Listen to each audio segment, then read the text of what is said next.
Oui Alex, enfin le masque surtout sur le visage de Vitorino, parce que effectivement ça a été une soirée encore une fois cauchemardesque. On sait que vous n'étiez pas sur la pelouse ce soir à cause de cette fameuse blessure et de ces 22 points de suture. Déjà rassurez-nous, on vous verra la semaine prochaine pour la dernière journée, Vito. Ouais, bien sûr, j'enlève les fils des mains. Je pense que je pourrai jouer samedi prochain. Voilà, soirée encore cauchemardesque ici à Lille. On va découvrir tout de suite, si vous le voulez bien, les images de ce résumé de cette rencontre avec une équipe lensoise qui une fois encore était plutôt bien. Aujourd'hui on voit les premières images fortes avec le maillot sang et or arboré par Daniel Leclerc, fier d'être lensois, avec des lensois impliqués et qui se montrent les premiers en action dans cette première période. La première frappe, elle est l'œuvre de l'homme, je dirais, symbole de cette équipe lensoise, Yoann Demont, un des seuls vrais nordistes aligné ce soir par Daniel Leclerc dans le couloir droit de cette équipe lensoise. Lens qui va se faire prendre une première fois en contre par les Lillois. Kevin Miralas qui est à la récupération sur cette occasion pour le LOSC qui croise trop sa frappe. Kevin Miralas, celui qui a été meilleur buteur de cette équipe lilloise ces dernières semaines, se signale une équipe lilloise qui procède en contre, parce que pour l'instant on voit très bien cette équipe lensoise qui a le monopole du ballon. Superbe 1-2 avec le ballon en retrait, ça va revenir sur la volée de Franck Garria. Il faut une superbe intervention de Vedran Rougneux qui est décisif ces derniers temps, Vito. Ouais, bien sûr, je pense que le ballon il allait sortir à mon avis, parce qu'après j'ai vu au ralenti. Mais bon, c'est une belle action de les attaquants de Lillois. Mais bon, là je pense que c'est le but. On se fait éliminer, on est deux sur le ballon. Après il s'est bien joué aussi.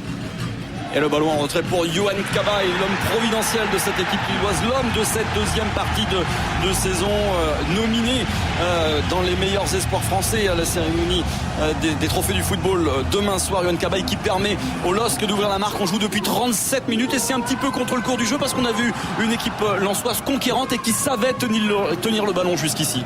Ouais, oui, là on était bien dans le match, mais c'est le but là, je pense qui nous fait un peu mal, parce que juste avant la mi-temps on prend un but comme ça, puis on était bien dans la première mi-temps. Après on revient avec un changement avec Philo pour essayer de pousser pour essayer d'égaliser. Ouais, voilà, Touafilou Maolida qui entre en lieu et place de Fabien Laurenti. On sort un défenseur pour entrer un attaquant. On va donc jouer à 2 points de côté lensois, Touafilou Maolida et Loïc Rémy.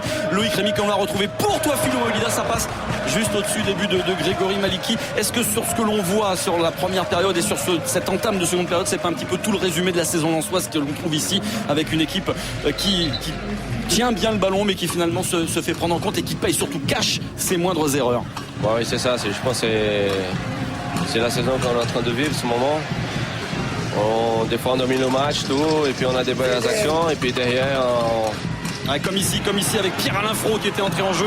Il est bien servi par Ludovic Obraniak et c'est lui qui vient tromper pour la deuxième fois de la soirée Vedran Rougneux, le portier lensois, qui ne peut qu'effleurer ce ballon. Et cette tête de Pierre-Alain Fro qui marque là son 3e but de la saison. C'est son 2e pour Lens, lui qui avait marqué en début de saison contre Lille justement avec le Paris Saint-Germain. Tête parfaite de Pierre-Alain Fro qui n'est pas en position de hors-jeu. Mais une fois encore on a vu les Lensois mettre sur le terrain, se faire prendre en contre par une équipe lilloise. C'est vraiment tout le symbole de cette saison noire pour les Lensois. Les Lensois qui cependant n'abdiquent pas, Vito. On les voit là carrément sur le coup d'envoi de cette action, avec Touafilou Maolida qui est fauché par Grégory Maliki. On est quasiment dans la continuité du but pour l'engagement et le penalty sifflé par Stéphane Bray. Olivier Monterugo qui vient redonner l'espoir à ce moment-là. Il reste encore du temps à jouer. On sent que c'est encore possible pour Lens. Ah, bien sûr, là c'est bien parce qu'on n'a pas baissé la tête après le deuxième but de Lilloise. Là on a poussé, il y a Touafilou qui rentre dans la surface et il se fait accrocher à un penalty. Et là on continue de pousser pour essayer d'égaliser, et puis on frappe et le gardien fait un bon arrêt. Voilà, on vous voit ici assis à côté de Gervais Martel, le président lensois. On sait que ça a été dur pour tout le monde ce soir. Comment a vécu cette soirée votre président? On l'a senti encore plus marqué que d'habitude. Comment il l'a vécu cette soirée? Ouais, comme je pense à la plupart des rencontres de championnat, parce que c'est une saison difficile. Là il faut s'accrocher, ça va jouer sur le dernier match.